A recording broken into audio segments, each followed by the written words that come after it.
Okay, so where are we now within the cycle, and where are we now with you guys' sound?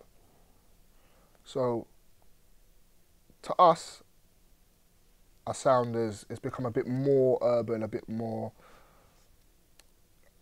it's become a bit more urban.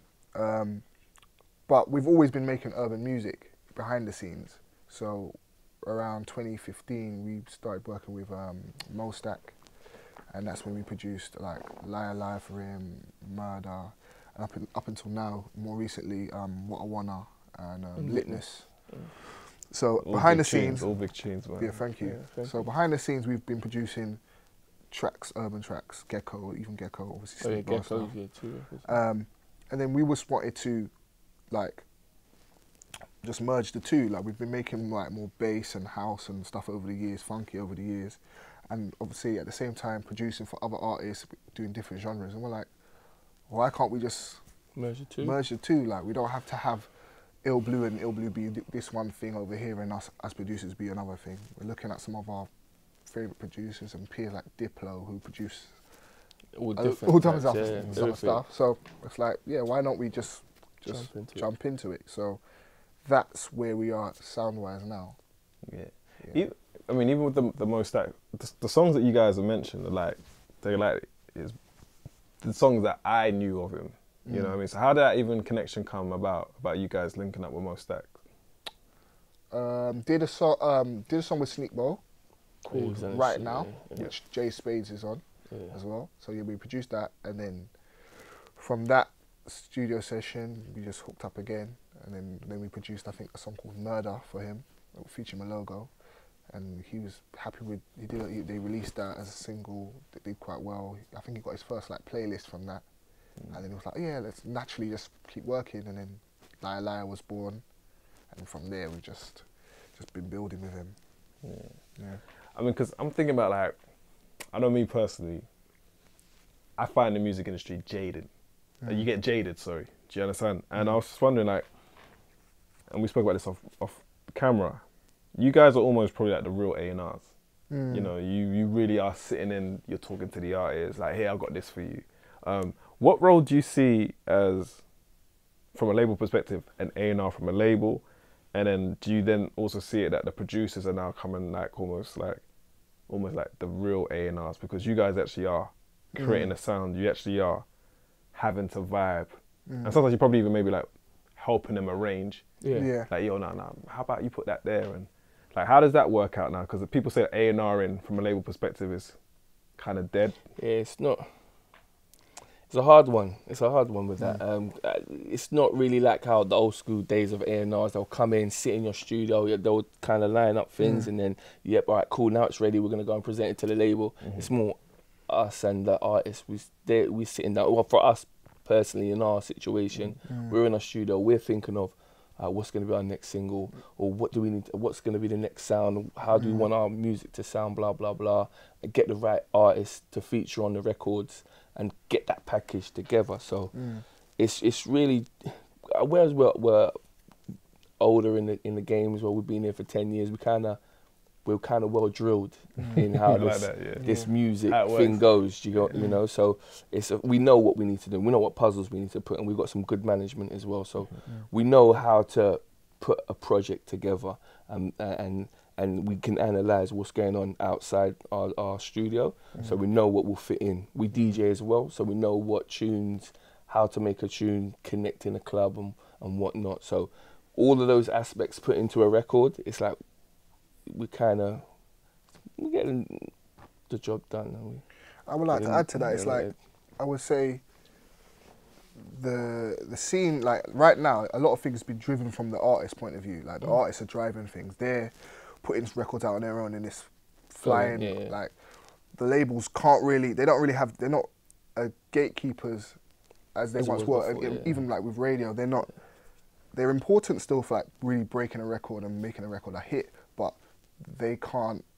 That grassroots, yeah, that grassroots early beginning now, kind of. It's not that anymore. So, like, that's why I would say, like, the A&R just nowadays is like, his job is to find that kid that's early, shows promise. He shows like he's got like good views and blah blah blah, and you can then upscale it really. But Yeah, whereas yeah. before, like, just got wicked talent. Yeah. Nobody knows who they are. Yeah. I miss that though. Do you know what I mean? It's open up. I think the game's open up now. Yeah. There's no barriers to entry, but Yeah. I miss the part of like you're just good, or like I think bands still get that luxury. Like, Yeah. oh, like I was in a pub and I just saw this wicked band. Bring them in, sign them. I think urban acts, It's different. yeah, you have to show and prove Yeah. first. Yeah. And I think that's almost it's good, but then it's like some artists think they actually are creative just based on their numbers Yeah. and their talent.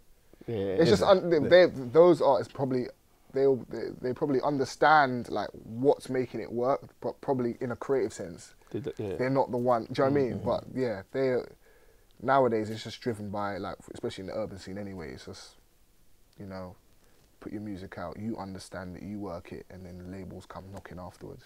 Yeah. So we have you guys. So now you're in a new situation now, right? Over at Sony. So what is?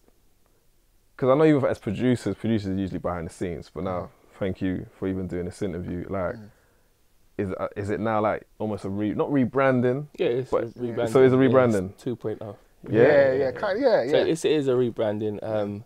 Obviously, we've been behind the scenes, as you said, and it's now we're just trying to, up the scale with Ill Blue, faces out there. Yeah.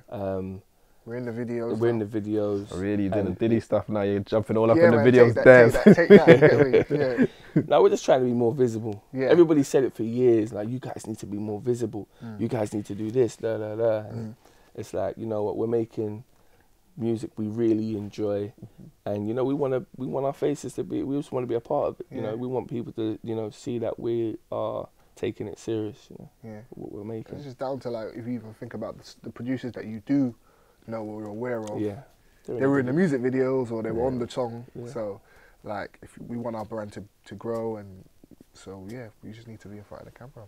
Do you look? Because do you feel like almost like you've almost been having to be pulled kicking and screaming to have to adopt this? Nah, not kicking and screaming. I wouldn't say I don't want to do it.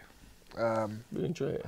But I mean, I think from a purist perspective, I'm saying that I feel like now a lot more extras being required of everyone. So it's like, get on your socials. Yeah, social yeah. media thing has changed the game differently. Yeah. Like, you have to have your content calendar. When's the best time to post? So that's away from the music. I guess that is something where you have to be a bit more mindful now, because especially like we're in the studio, we're just trying to think about finishing the record. But now part of our being artistry is taking a picture or capturing a vibe, or you know what I mean, just showing people. And we're not those guys. We haven't been those guys to be like, oh yeah, take a picture. Yeah. It's not being that, it's like it's more. We're just cool. We're just chilled. Do you know what I mean? Like, there's people out there that want to take pictures every minute, but hey, we just gotta. But that's part of it, especially like fans as well. Like, they want to see what it's like to be a producer. They want to hear. You know what's funny? We started to do the live thing the other day. What, the just Instagram randomly, just Insta live. Yeah. And it was good because people were talking, and so there's people out there that want to see that in the studio. You just there. They just want to. There's people online just want to see. What is it? What is it that? How do you end up with this? Do you know what I mean? How do you come with this end result? So it's a good thing. It's good. It's good. Yeah.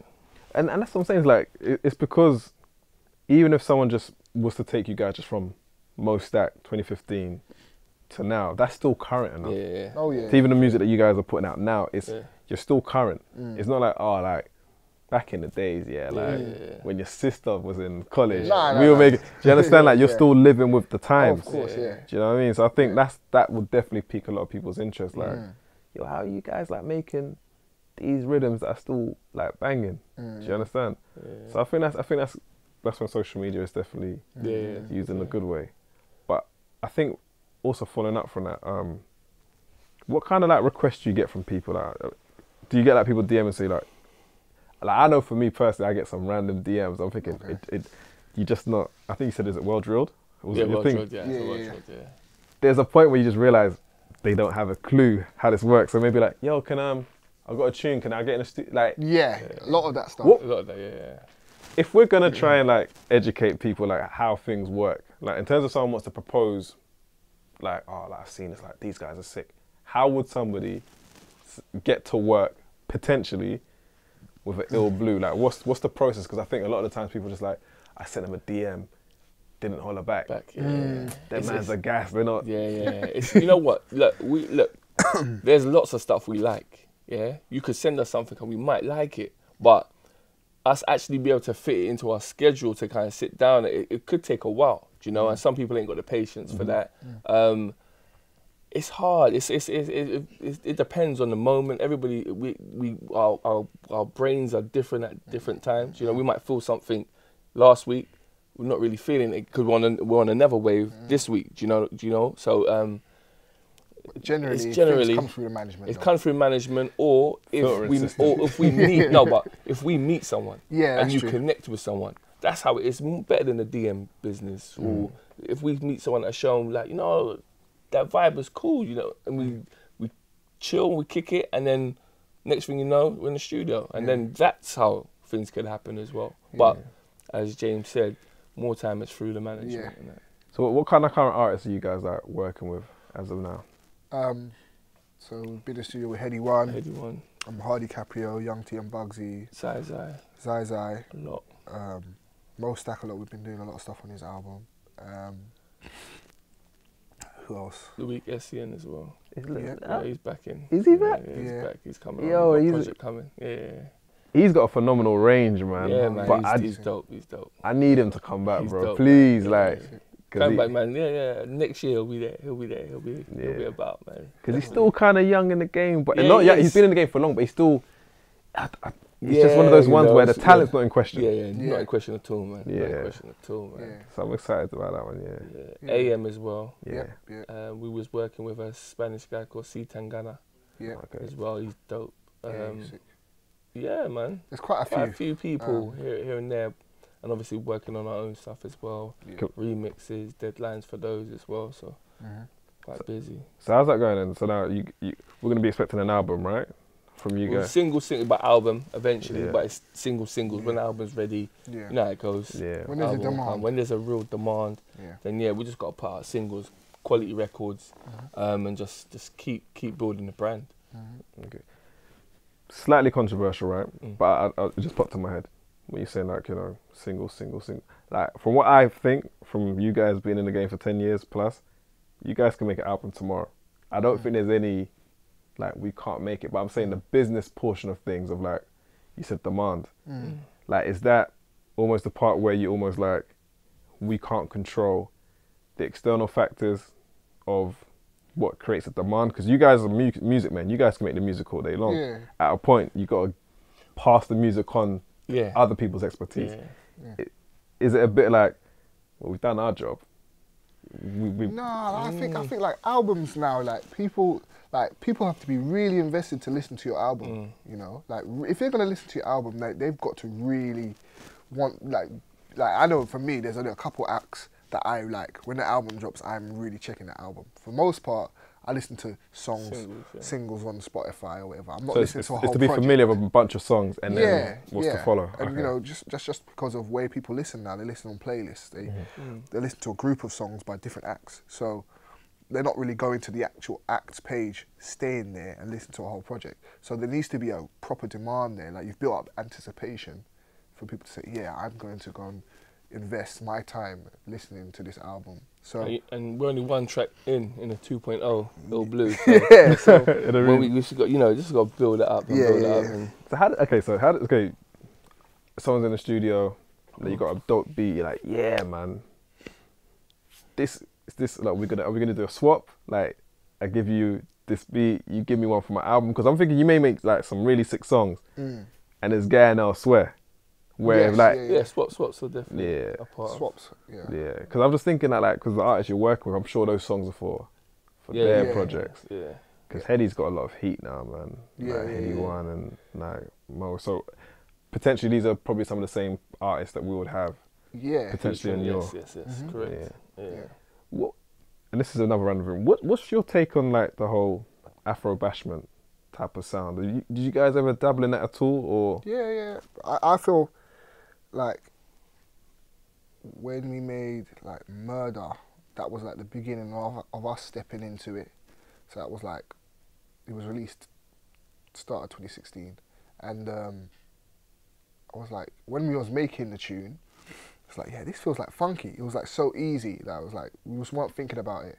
Generally, throughout a whole, you know, when you're making records for artists that are signed or whatever, you know, before you've always been thinking about how can you adapt and make a song, make the song more have more crossover appeal, especially for urban acts, because you know you want them to get on radio and blah blah blah. But when we was working with MoStack on Murder, we weren't thinking about that. We're just making a song that we liked. So at that moment in time, it reminded me of like the whole funky era of we were just enjoying the tunes. We weren't thinking about it has to have this type of drum pattern because that's what radio likes or blah blah blah.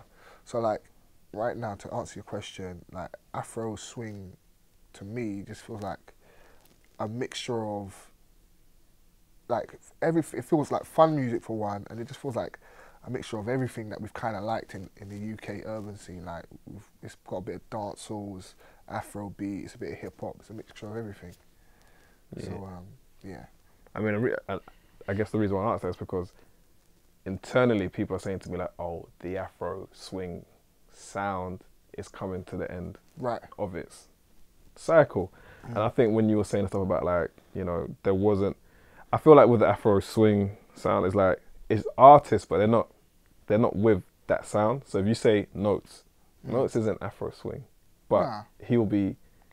Jump on a record that sounds like it. Because he's singing. Yeah. Malik Berry, Afro beats, but is that Afro swing? So I'm just wondering, like, again, like when you guys were involved in it, are you seeing almost like the cycle and the patterns of what you've seen before? The only thing is, the difference is with it, all right, cool, everybody's saying it's coming to the end, and I think because there's a load of records that are coming out, everybody just feels that they can jump on it and not really sing properly and get the auto-tune on and do their little wave on it, But the only difference is compared to when we was doing Funky and when that came out is there's visuals, there's streaming sites, that wasn't there before, and the massives just seem to like it. When you look at the views of certain, they're getting views. People are streaming and people are viewing this Afro swing, Afro bashment thing. So until that dies down, then I don't know. There's too much outlet for it. Do you know? I think there's more supporting things around it. Yeah, I think the artists obviously in the scene need to just make the best versions of whatever they're making, whether it's the Afro swing or they're kind of do because the trap stuff is kind of coming through as well. You know, like the young ads, and you know, D Block Europe and that. Bane doing his thing as well. Bane, so there is you got tiers of artists as well, and you can see who they can still do the Afro swing thing and still cut through. Do you know what I mean? So I don't think it's dead. I feel that there's a certain sound of it. There's a certain sound that's kind of coming to its end, like. But people want it to come to its end. But this is what I was thinking. That's what I was saying. Is like I'm feeling like, well, we need this to come off because what I've invested in can't do that. So we need to change it up a bit. So I like the point that you made about like, but you can't just say it's done because look at all these metrics. It's still showing that it's still winning. That's what. As long as there's elevation in it, but I think because I think like what we're hearing as Afro swing sound or whatever, like that to me is like it's part of UK rap now. So you know, as long as that gets elevated by the producers, we're driving the music, the creativity of it. Like as long as we are creating new sounds and altering the sonic and changing, then to the audience it should still be entertaining and they should still rock with it. Whether your higher ups, you know, whatever their vested interest is, if they're not happy with it or whatever, that's another thing. But if the people are rocking with it, then it will continue to live, especially as, like you said, we've got the streaming sites. Like, songs can live and grow without the influence of, you know, gatekeepers and XYZ. So, as long as us creatives, we continue to push the bar. You know what's funny? Stuff. Sorry just so we DJ as well. Like, so we went out to Swindon the other day, and it was just comparing it back to the funky, but compared to the funky, yeah. Whereas if you play something new, they might not know it, yeah. Now you're playing something new, they know it. Why? Yeah. Because they're seeing the video, they're streaming it. Like, do you know what I mean? So, it's still fruitful, man. It's still fruitful. I just feel, to just reiterate, is that it just needs to step up the level. It can still be the same kind of vibe and stuff, but the levels of the sonics and how we're producing these records and the artists that are jumping on what they're saying on their records need to, obviously. Essentially, they need to be good songs as well. Yeah. Not to get lazy. Like you can't deny a good To song. be good songs. Yeah. To be good songs. Like if the top line's well written, it's catchy, whatever. It's gonna go. Then it's gonna continue to grow.